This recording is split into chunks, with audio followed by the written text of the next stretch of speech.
Hello viewers, আসসালামু আলাইকুম। আশা করি আপনারা সকলেই ভালো আছেন।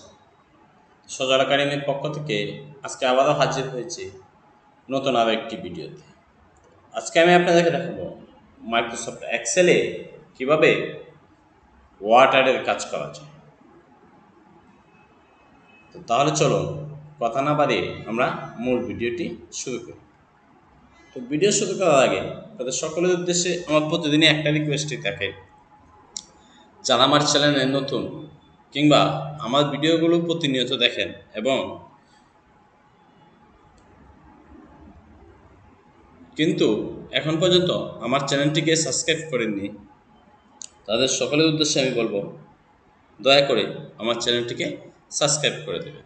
আর ভিডিওগুলো যদি আপনাদের বিন্দু পরিমাণ উপকারে আসে তাহলে একটা লাইক দিয়ে কমেন্ট বক্সে নিজের মতামতটি জানিয়ে দেবেন।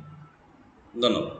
তাহলে চলুন আমরা কথা না বাড়িয়ে মূল ভিডিওটি শুরু করি। তো আমি এখানে মাইক্রোসফট এক্সেলের একটা স্প্রেডশিট ওপেন করে রাখলাম। ওপেন করার পরে আমাদের কাজটা হচ্ছে কি, আমরা আজকে ওয়াটারের কাজ শিখব। ইতিমধ্যে মাইক্রোসফট ওয়ার্ডে আমরা কিভাবে ওয়াটারের কাজ করা হয় সে সম্পর্কে আমি আরও একটি ভিডিওতে আলোচনা করেছি। আপনারা আমার প্লেলিস্টে গিয়ে সেই ভিডিওটি দেখে আসবেন। তো ওয়াটারের কাজ করার জন্য আপনাকে যেতে হবে ইনসার্ট মেনু। আপনি এই ইনসার্ট ট্যাবের মধ্যে ক্লিক করবেন। ক্লিক করার পরে একদম ডান পাশে আসবেন, এখানে দেখেন লেখা আছে ওয়ার্ড।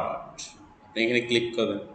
ক্লিক করার সঙ্গে সঙ্গে আপনার এখানে এরকম কিছু ডিজাইন সামনে আসবে অ্যালফাবেট দিয়ে। এখান থেকে আপনি আপনার পছন্দ মতো একটা ডিজাইন এখান থেকে চুজ করে সেটার উপরে ক্লিক করে নেবেন। ক্লিক করার সঙ্গে সঙ্গে দেখেন এখানে আপনার ডিজাইনটা চলে আসলো। লেখা আছে টেক্সট ইউ টেক্সট হেয়ার, মানে আপনি যে লেখাটাকে ডিজাইন করতে চান সেই লেখাটাকে এখানে টাইপ করতে বলা হয়েছে। তো আমরা যদি এখানে টাইপ করি, আপনি আপনার পছন্দ মতো আপনি যে লেখাটা ডিজাইন করতে চান সেটাকে টাইপ করবেন। আমি এটাকে কেটে দিয়ে এখানে টাইপ করলাম হচ্ছে সজল একাডেমি। ওকে, টাইপ করার পরে এখন আপনি যদি এটাকে সিলেক্ট করেন, সিলেক্ট করার পরে দেখেন উপরে একটা মেনু বার আসছে ফরম্যাট নামে। আপনি যদি এই লেখাটাকে ডিজাইন করতে চান বা শেপটাকে পরিবর্তন করতে চান তাহলে আপনাকে যেতে হবে ফরম্যাটে। আমরা ফরম্যাটে গেলাম, প্রথমে আছে এখানে দেখেন শেপ আছে। আপনি যদি এখান থেকে চাইলে এর শেপগুলো কি পরিবর্তন করতে পারবেন, এখান থেকে শেপ এডিট করতে পারবেন আপনার পছন্দ মতো। তারপরে আছে এখানে এডিট শেপ। এডিট শেপ থেকে আপনি শেপ চেঞ্জ করতে পারবেন। এখান থেকে আপনি যে শেপটি নেবেন আপনার এই লেখাটা সেই শেপের আকৃতির মতো এখান থেকে হবে। কারণ আমরা যদি এটাকে নেই তাহলে দেখেন আপনার শেপটা এরকম হয়ে গেল। ঠিক আছে, এখানে শেপ স্টাইল আছে, আপনি শেপের স্টাইল দিতে পারেন। আমি যদি এখানে ক্লিক করি তাহলে দেখেন এখানে শেপে স্টাইল দেওয়া আছে। আপনি এখান থেকে শেপের বিভিন্ন স্টাইল দিতে পারবেন, এখান থেকে স্টাইল নিতে পারবেন।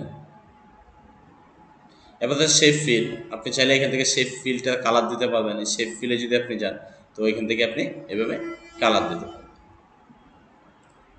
তারপর শেপ আউটলাইন, আপনি চাইলে এখানে আউটলাইন কালার দিতে পারবেন। আপনি এখান থেকে আউটলাইন কালারও দিতে পারবেন। আবার আপনি যদি চান যে আউটলাইনটা থাকবে না, আপনি এই আউটলাইনটিকে উঠায়ও দিতে পারবেন। এই যে এখানে দেখেন লেখা আছে শেপ আউটলাইন, এখান থেকে যদি আপনি নো আউটলাইনে ক্লিক করেন তাহলে এই আউটলাইনটা এখান থেকে চলে যাবে। তো বাইরে যদি ক্লিক করি দেখেন এখানে কোনো আউটলাইন নাই। আবার ভিতরে ক্লিক করবেন, আবার আপনার ফোন আসবে। এখান থেকে আপনি যদি আউটলাইন দেন, ধরেন আমি এই আউটলাইনটা দিলাম, আপনি যদি এই লাইনটাকে মোটা করতে চান, আরেকটু মোটা করতে চান তাহলে আপনি যে নিচে দেখেন লেখা আছে ওয়েট, এখান থেকে যে অপশন থেকে আপনি এটাকে মোটা করতে পারেন। ঠিক আছে, আর যদি আউটলাইন না চান তাহলে নো আউটলাইনে ক্লিক করে দেবেন, আউটলাইনে চলে যাবে। এবার আছে শেপ ইফেক্ট, আপনি এই শেপটার মধ্যে ইফেক্ট দিতে পারবেন। আপনি যদি ইফেক্ট দিতে চান তাহলে প্রথমে লেখা আছে ফ্রেশ, আপনি এখান থেকে দিতে পারবেন।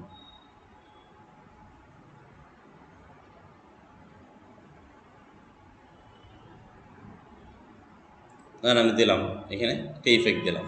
আবার যদি শেপ ইফেক্টে যাই আপনি শেডও দিতে পারবেন এখান থেকে। তারপরে রিফ্লেকশন আছে, আপনি রিফ্লেকশন দিতে পারবেন।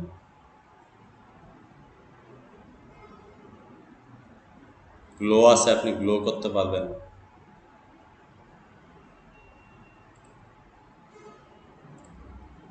তারপর সফট ট্যাগ আছে, আপনি এখান থেকে লেখা লাইনগুলোকে পয়েন্টগুলোকে বাড়ায় দিতে পারবেন। আবার যদি আপনি না চান তাহলে আবারও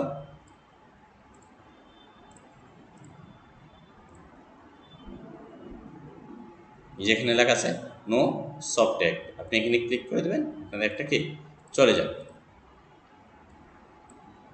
তারপরে আরও আছে, এখানে লেখা আছে বেবেল লেখা আছে, আপনি এখান থেকে লেখার মধ্যে বেবেল দিতে পারবেন, যেখান থেকে আপনি বিভিন্ন ধরনের ডিজাইন করতে পারবেন।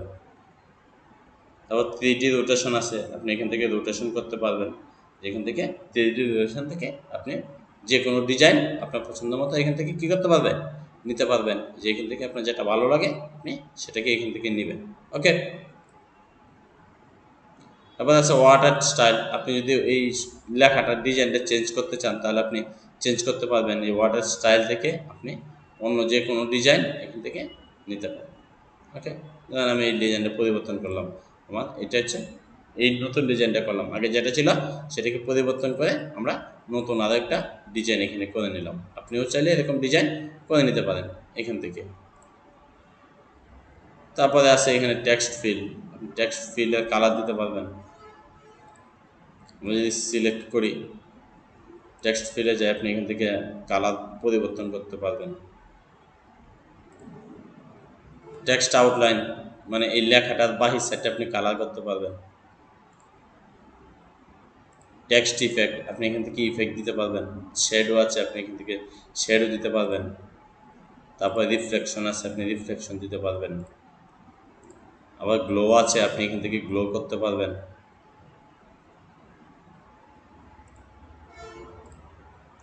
বেবেল আছে, আপনি এখান থেকে বেবেল দিতে পারবেন।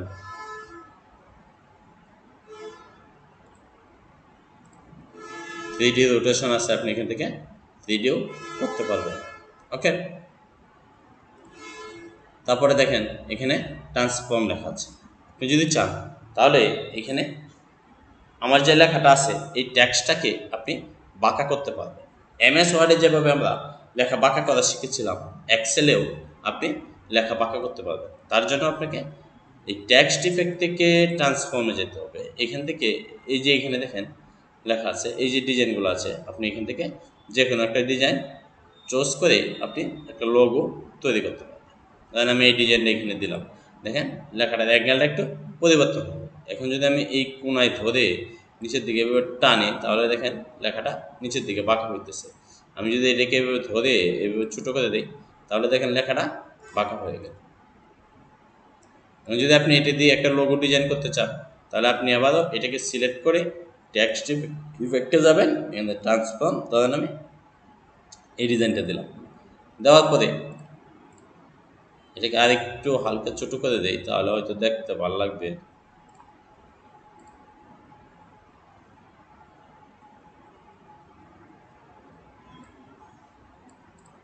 ধরেন এরকম করলাম, করার পরে আমি ইনসার্টে গেলাম, এখান থেকে আমি একটা শেপ নিলাম, ধরেন আমি রাউন্ড শেপটা দিয়ে এখানে একটা শেপ দিলাম। ওকে, এটা কালারটা পরিবর্তন করে দিই, আমরা এটা একটা কালার দিলাম, হালকা আরেকটু বড় করে দিই, শিফট চেপে ধরে এই কোনায় ধরে একটু টান দিয়ে একটু বড় হবে। আর এই লেখাটাকে ধরে আমরা আরেকটু চাপিয়ে দিই, এই কোনায় ধরে এই লেখাটাকে আরেকটু চাপিয়ে দিই। আউটলাইনটাকে আমরা নো আউটলাইন করে দিই, যদি আমরা আউটলাইন না চাই তাহলে এটাকে আমরা নো আউটলাইন করে দিলাম। এটার ভিতরে আমরা আরও একটা শেপ দিয়ে দিলাম, ধরেন আমরা ইনসার্টে গেলাম, এখান থেকে শেপে গেলাম, ধরেন আমরা এখান থেকে একটা স্টার বসিয়ে দিলাম, ধরেন এই স্টারটা এটার ভিতরে বসিয়ে দিলাম।